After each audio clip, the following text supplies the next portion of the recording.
आज का हमारा टॉपिक है probability of a standard normal random variable. Random variable एक ऐसा फंक्शन होता है जो किसी रैंडम एक्सपेरिमेंट के आउटकम्स को न्यूमेरिकल वैल्यूज असाइन करता है।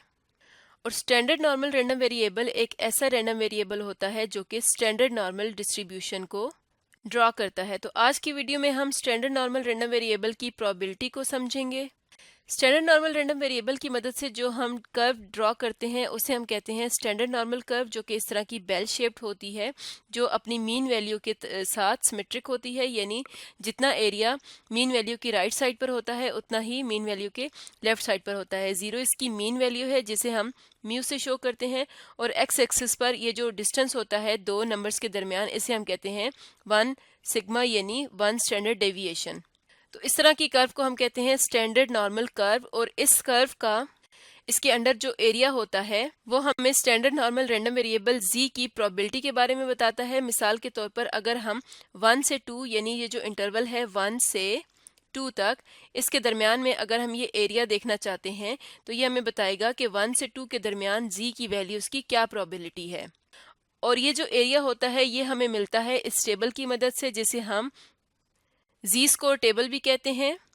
इसे हम जी स्कोर टेबल इसलिए कहते हैं कि ये हमें जी यानी स्टैंडर्ड नॉर्मल रैंडम वेरिएबल की वैल्यूज के साथ एरिया देता है।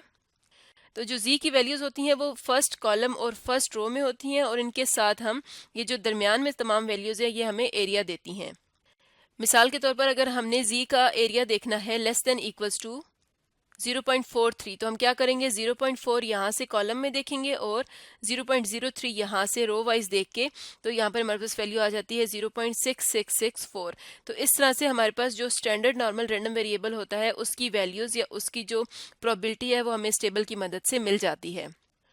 तो स्टैंडर्ड नॉर्मल रैंडम वेरिएबल की प्रोबेबिलिटी के हमें एडवांटेजेस क्या होते हैं, उसके लिए हम एक नॉर्मल रैंडम वेरिएबल को कंसीडर करते हैं जो कि यहाँ पर x है, और x की वैल्यूज हैं 10, 20, 30, 40, 50 एंड ऑनवर्ड्स, और इनके अगेंस्ट हमें इनकी प्रोबेबिलिटीज y एक्सिस पर दी गई हैं। तो इसकी मदद से ये हमने नॉर्मल कर्व ड्रॉ की है। इसे हम स्टैंडर्ड नॉर्मल कर्व नहीं कहेंगे, इसे हम सिर्फ नॉर्मल कर्व कहेंगे। स्टैंडर्ड नॉर्मल कर्व वो होती है जिसका मीन 0 होता है, और ये जो कर्व है इसका जो पीक पॉइंट है इसके सामने जो इसका मीन आ रहा है वो 30 आ रहा है, और इसी तरह अगर हम स्टैंडर्ड डेविएशन को देखें तो उसकी स्टैंडर्ड डेविएशन 10 आ रही है। तो इसे हम कहेंगे नॉर्मल कर्व। और अगर हमने इस तरह की नॉर्मल कर्व के अंडर कोई एरिया फाइंड आउट करना हो तो पहले हम ये जो नॉर्मल रैंडम वेरिएबल है x, इसे हम स्टैंडर्डाइज कर देते हैं, यानी इसे स्टैंडर्ड नॉर्मल रैंडम वेरिएबल में कन्वर्ट करते हैं।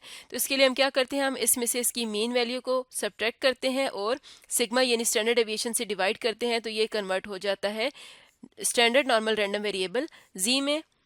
और फिर हम क्या करते हैं कि जो स्टैंडर्ड नॉर्मल हमारी कर्व होती है उसके अंडर हम एरिया फाइंड आउट कर लेते हैं टेबल की मदद से। मिसाल के तौर पर अगर हमने यहाँ पर x की प्रोबेबिलिटी देखनी है 30 से 40 तक, इसका मतलब ये है कि 30 से 40 तक ये जो एरिया अंडर द कर्व है ये हमने फाइंड आउट करना है। तो ये एरिया हमें 30 से 40 तक x की प्रोबेबिलिटी दे देगा, और इसे हम डायरेक्टली फाइंड आउट नहीं करेंगे, इससे पहले हम कन्वर्ट करेंगे स्टैंडर्ड नॉर्मल रैंडम वेरिएबल में। यानी x की वैल्यू अगर 30 है तो उसके अगेंस्ट हमें z की वैल्यू किस तरह से मिलेगी, इसे हम कैलकुलेट कर लेते हैं। x की वैल्यू 30 है, इसमें से हम मीन वैल्यू माइनस करेंगे, और मीन भी यहाँ पर 30 है। 30 माइनस 30 डिवाइडेड बाय सिग्मा, इसकी जो स्टैंडर्ड डेविएशन है वो 10 है, क्योंकि जो दो नंबर्स के दरमियान डिस्टेंस है वो 10 है। तो इसे हम जब डिवाइड करेंगे ये आ जाएगा 0। इसी तरह दूसरी जो वैल्यू है वो 40 है, तो 40 में से हम 30 को माइनस करेंगे मीन वैल्यू को और डिवाइड करेंगे स्टैंडर्ड डेविएशन से, तो यहाँ पर हमारे पास आ जाएगा 10 डिवाइड बाई 10 1। इसका मतलब ये है कि जहां पर x की वैल्यू 30 है वहां पर z की वैल्यू 0 है, और जहां पर x की वैल्यू 1 है x की वैल्यू 40 है तो वहां पर z की वैल्यू 1 होगी। तो अगर हम ऊपर वाली कर्व में देखें तो यहाँ पर हमारे पास जो वैल्यूज आ रही हैं वो 0 और 1 तक आ रही हैं। तो अगर हम टेबल की मदद से ये वाला एरिया फाइंड आउट कर लें तो ये इक्वल होगा 30 से 40 तक के एरिया के बराबर। इस बात का मतलब ये है कि इसे हम इस तरह से लिख सकते हैं कि अगर हमारे पास x एक इंटरवल में है a से b तक, तो इसकी जो प्रोबेबिलिटी होगी वो इक्वल होगी इसके अगेंस्ट जो प्रोबेबिलिटी आ रही है रैंडम वेरिएबल के लिए, जिसको हम डिफाइन कर सकते हैं a minus mu over sigma, b minus mu over sigma. तो अगर हमें एक नॉर्मल रैंडम वेरिएबल दिया जाए और उसका इंटरवल दिया जाए और उसकी प्रोबेबिलिटी जो होगी वो उसके अगेंस्ट जो स्टैंडर्ड नॉर्मल रैंडम वेरिएबल आता है उसके इंटरवल की प्रोबेबिलिटी के इक्वल। जैसा कि हमने ऊपर वाली एग्जांपल में देखा कि हमने 30 से 40 तक x का एरिया देखना था, तो उसके अगेंस्ट हमने standard normal random variable z की वैल्यूज फाइंड आउट की और उन वैल्यूज का जो 0 से 1 तक जो एरिया है या जो प्रोबेबिलिटी है ये इक्वल होगी आपस में, और इन वैल्यूज को हम जो z स्कोर टेबल है उसकी मदद से फाइंड आउट कर सकते हैं। तो अब हम एक एग्जांपल देख लेते हैं कि किस तरह से हम स्टैंडर्ड नॉर्मल रैंडम वेरिएबल की प्रोबेबिलिटी को इस्तेमाल करते हुए नॉर्मल रैंडम वेरिएबल की प्रोबेबिलिटी फाइंड आउट करते हैं। तो प्रॉब्लम है हमारे पास, let x be a random variable with mean 5 and standard deviation 10, find the following probabilities for x। Part A है प्रोबेबिलिटी फाइंड आउट करनी है, x का इंटरवल दिया गया है 5 से 15, और पार्ट बी में प्रोबेबिलिटी फाइंड आउट करनी है, x का इंटरवल है -10 से 10 तक। तो पहले हम पार्ट ए को देख लेते हैं। यहाँ पर हमें मीन की जो वैल्यू दी गई है वो 5 दी गई है, और स्टैंडर्ड डेविएशन यानी जो सिग्मा है ये हमें दिया गया है 10। तो अगर हमने रैंडम वेरिएबल x का हमें इंटरवल दिया गया 5 से 15, इसकी प्रोबेबिलिटी फाइंड आउट करनी है, x की 5 से 15 तक। तो इसको हम कन्वर्ट कर लेते हैं स्टैंडर्ड नॉर्मल रैंडम वेरिएबल में, यानी कि इसकी प्रोबेबिलिटी इक्वल होगी, इसको हम कन्वर्ट करते हैं यहाँ पर। तो x में से मीन वैल्यू यानी 5 को माइनस करेंगे और डिवाइड करेंगे इसको 15 से।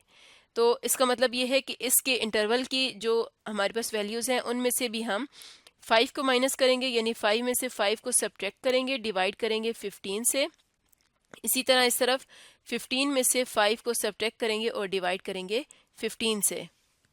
तो इसको हम सिंप्लीफाई कर लेते हैं। इस तरफ हमारे पास आ जाएगा 5 माइनस 5 डिवाइड बाई 15, तो ये आ जाएगा 0 लेस देन इक्वल्स टू, इसको हम कह देते हैं कि ये इक्वल है z के, जो कि स्टैंडर्ड नॉर्मल रैंडम वेरिएबल है। और यहाँ पर 15 माइनस 5 आ जाएगा 10, और इसको डिवाइड करेंगे 10 से। स्टैंडर्ड डेविएशन यहाँ पर 10 है, तो यहाँ पर हम इसको करेक्ट कर देते हैं, ये वैल्यू है 10। तो इसका मतलब है 15 माइनस 5 10, 10 बाई 10 आ जाएगा 1। तो इसका मतलब यह हुआ कि जो रैंडम वेरिएबल x था 5 से 15, उसके अगेंस्ट हमें standard normal random variable z का इंटरवल मिल गया 0 से 1। अब हम टेबल की मदद से 0 से 1 तक की प्रोबेबिलिटी फाइंड आउट कर लेते हैं। तो वैल्यू है 0 से 1। तो अगर हम यहाँ पर देखें तो z की जो वैल्यू 1 है उसके अगेंस्ट हमें जो वैल्यू मिल रही है, हम फर्स्ट जो कॉलम है उसमें देखेंगे, क्योंकि इसे हम लिख सकते हैं 1.00। इसका मतलब ये है कि 1.0 को हम 0.0 के अगेंस्ट देखेंगे तो ये आ जाएगा 0.8413। लेकिन ये जो वैल्यू है ये अगर फॉर एग्जांपल यहाँ पर हम देखें तो अगर हमने यहाँ पर z की वैल्यू को 1 रखा है तो ये z की लेफ्ट साइड पर जितना भी एरिया है ये तमाम एरिया की वैल्यू देती है। यानी अगर यहाँ पर 1 है तो ये जो हमारे पास वैल्यू आई है 0.8413, ये जो तमाम एरिया है इस सब की वैल्यू है। और हमने फाइंड आउट करनी है प्रोबेबिलिटी फ्रॉम 0 to 1, यानी 0 क्या होता है, इसकी मीन वैल्यू यहाँ पर 0 है, तो हमने 0 to 1 यानी हमें सिर्फ ये वाला एरिया चाहिए, ये वाली प्रोबेबिलिटी हमने फाइंड आउट करनी है। तो हम प्रॉपर्टीज़ की मदद से जानते हैं कि जो भी हमारे पास स्टैंडर्ड नॉर्मल कर्व होती है इसके लेफ्ट साइड पर यानी मीन वैल्यू से लेफ्ट साइड पर जो एरिया होता है ये 0.5 के इक्वल होता है, क्योंकि राइट साइड पर भी 0.5 होता है, तो टोटल एरिया इसका 1 के इक्वल आता है। तो इसका मतलब ये है कि ये जो हमने वैल्यू फाइंड आउट की है ये यहाँ पर इस सारी लेफ्ट साइड की वैल्यू है, तो उसमें से जब हम 0.5 को माइनस कर देंगे तो हमें 0 से 1 तक z का इंटरवल मिल जाएगा। तो यहाँ पर हम लिखते हैं 0.8413 माइनस 0.5, तो ये हमारे पास आंसर आ जाएगा 0.3413। ये वैल्यू आई है probability of z from 0 to 1, जो कि इक्वल है probability of x from 5 to 15। तो ये हमारे पास वैल्यू आती है 0.3413। तो इस तरह से हम स्टैंडर्ड नॉर्मल रैंडम वेरिएबल की मदद से किसी नॉर्मल रैंडम वेरिएबल की प्रोबेबिलिटी को फाइंड आउट कर सकते हैं। पार्ट बी है कि प्रोबेबिलिटी फाइंड आउट करनी है x की -10 से 10 तक। तो यहाँ पर हम लिखते हैं part B, probability of x from -10 to 10।